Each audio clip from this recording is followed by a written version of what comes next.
Welcome to EEE/EC301 Digital Electronics, Lecture 11, Part 3.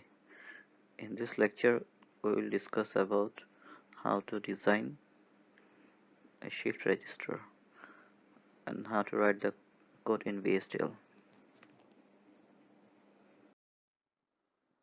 Okay, so in this question it says write a VHDL process that implements an 8-bit left shift register with asynchronous reset, asynchronous parallel load, and shift enable. Describe the changes required to make the parallel load synchronous. It is not necessary to provide a complete VHDL module. The core process will be adequate.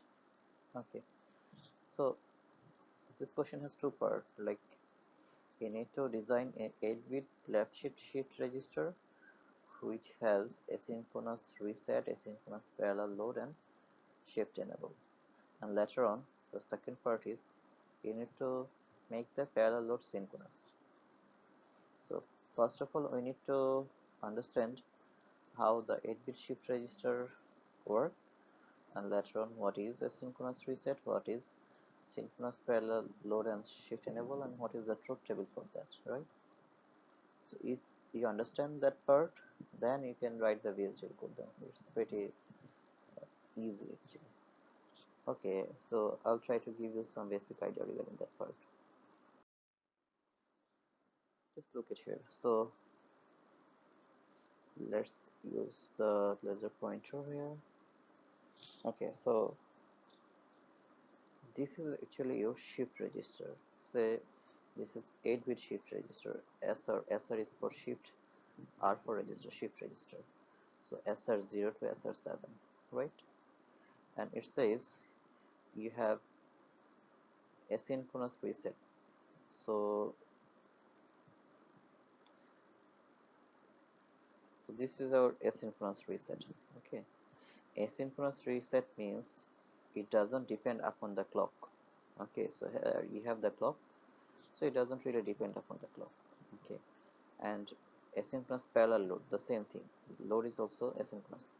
So these two is asynchronous, and uh, asynchronous parallel load and shift enable. Our shift enable is also asynchronous, right? So all of these are the input, right? And we have the input from D in, data in. So this is our input, and we need to have another one, data out, right? Okay, so that will be our then entity. Just look at here. Okay, so this part we already discussed. Okay, let me use the laser pointer actually.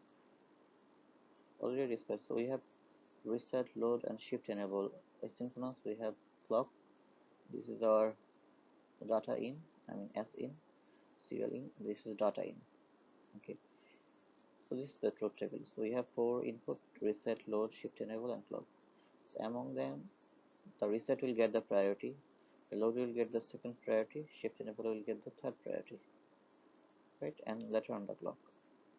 Okay, so if your reset is high, that means it will be activated. It doesn't really matter what's the value of load, shift enable, and clock. All are don't care.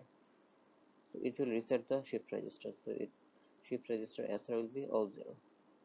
If our load is 1, obviously your reset need to be 0. If it is 1, then it will get the priority. That's why it need to be 0. If load 1, it doesn't really matter what other value is, shift and clock is.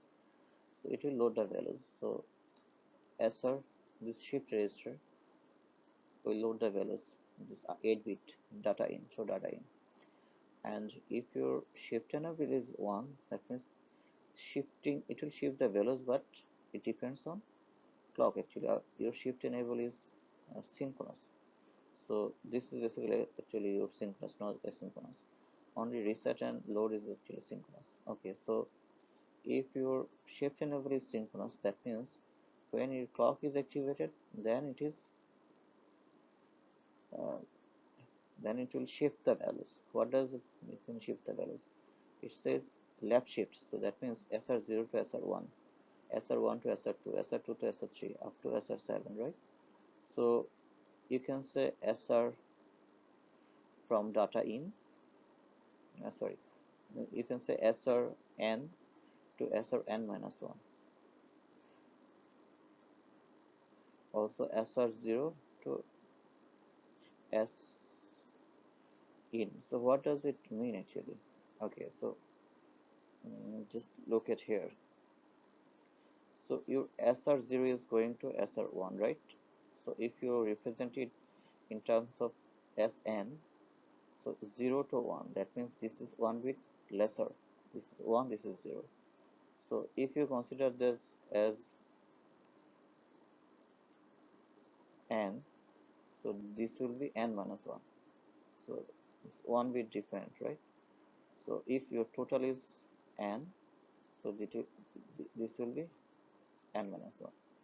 And actually here you are getting the 7 bit, but we have one more bit left, which is this value. You are getting SR0 values from S in. So SRN minus 1 and SR0 to S in.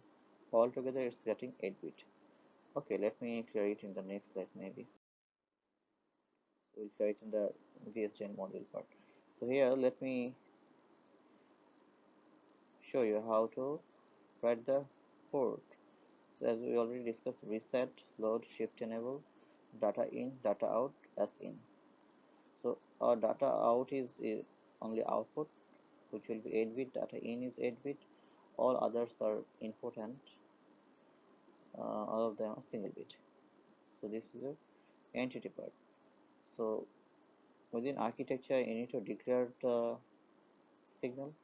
So internal register we have SR, so we need to declare SR, and this is 8 bit obviously, 8 bit.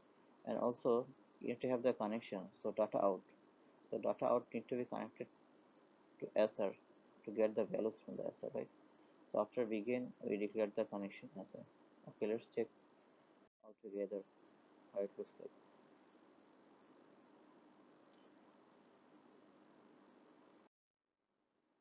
Okay, so before writing the architecture part, so we need to understand one more thing. So within process, after begin, we actually check for two things. So after if we check for asynchronous check or asynchronous action, and within the clock we check for synchronous check or synchronous action. So what does it mean? So in our case we have shift enable, which is synchronous, that means it depends on clock, and this other two is asynchronous. So we need to check asynchronous first. So here our asynchronous is reset and load, and our synchronous is shift enable. So our shift enable will check it after the clock, right? So that's our basic, and other things are pretty similar. So this is the skeleton. So if you follow that one, I think it's easier to write the VHDL code now. Okay, so as we discussed already before, so we are transferring S into SR0, right? So this is our 1 bit, and some other values was like 0 to 1, 1 to 2, 2 to 3. So similarly 5 to 6, 6 to 7. So here you will get 7 bit, and this is your 8 bit. So this 7 bit, so you can write it this fashion. So SR6 down to 0. So this is your 7 bit, and as in this is your another 1 bit. So 7 bit and 1 bit, 8 bit, right? So this part was written as Sn equals Sn n minus 1, if you remember the last slide. I told you I'll describe it in the next slide, right? So this part is, so Sn 7, so this is 6 down to 0, this is 7, so total is our 8 bit, right? So that's the Sn is 8, so it becomes Sn minus 1, that means 7. So this is our 7, so here is our 7 bit, and this is our 1 bit, total 8 bit. Okay, and their process we have couple of other things in the sensitivity list, so we'll discuss in the next. So this is our whole VHDL code right now. This is our library function. which you are already familiar with. This is our entity part. I think you already know that. And this is our architecture part. So in the architecture, we started with signal declaration. Our signal is SR, and after begin, we are connecting, and later on, within the process, we have reset, load, G in, and clock. Because just look at here. Okay, so here our architecture is dependent on all of these things. So that's why we put all of them as sensitivity list. Okay, let's check it now, then it will be clear. So after begin, we are checking for asynchronous input. So we have reset as asynchronous, we have load as asynchronous, right? So as it says, if reset is 1, then our shift enable will be 0, as we discussed in the truth table. If reset 1, shift, then SR will be 0, because reset activity means reset to all 0. Then if load is 1, then it's loading the values of data in, through data in, right? The shift enable. Now else if we are checking for rising edge of clock. So this part we will check for synchronous section. So we have shift enable synchronous, right? So whenever shift enable is activated, then it will shift the values.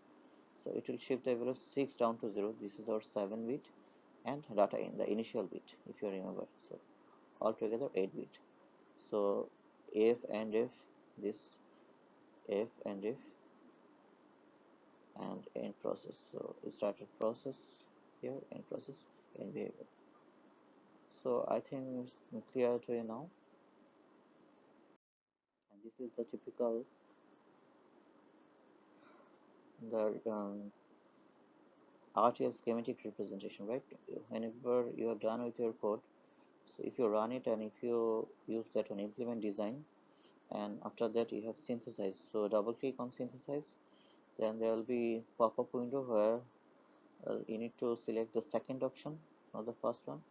If you select the second option, it will pop up this kind of windows where it will show you that architecture. So if you look at here, so this is basically your uh, this outer part. This is basically your top level.